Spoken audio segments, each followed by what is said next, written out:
পারস্য উপসাগরে ইরানের কয়েকটি গুরুত্বপূর্ণ দ্বীপ দখলের সম্ভাবনা নিয়ে বিশ্লেষকদের মধ্যে উদ্বেগ বাড়ছে। সাবেক মার্কিন সামরিক কর্মকর্তা ও বিশ্লেষকদের মতে এমন অভিযান শুরু হতে পারে ইলেকট্রনিক যুদ্ধের মাধ্যমে, রাডার ও প্রতিরক্ষা ব্যবস্থা অচল করে এরপর ব্যাপক বিমান হামলা চালিয়ে।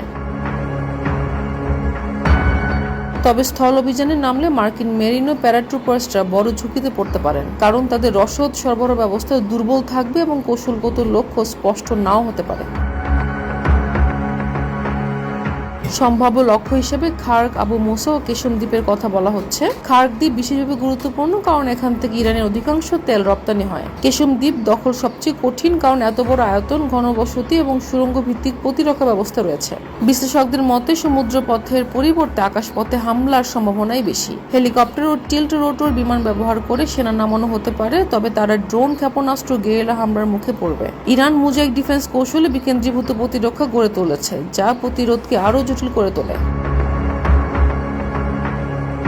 এছাড়া লজিস্টিক সহায়তা, ঘাঁটি নিরাপত্তা এবং আঞ্চলিক উত্তেজনা বৃদ্ধির ঝুঁকি রয়েছে। বিশেষজ্ঞদের মতে দ্বীপ দখল সামরিকভাবে সম্ভব হলেও তা ধরে রাখা অত্যন্ত কঠিন হতে পারে। Desk report, Bangladesh guardian.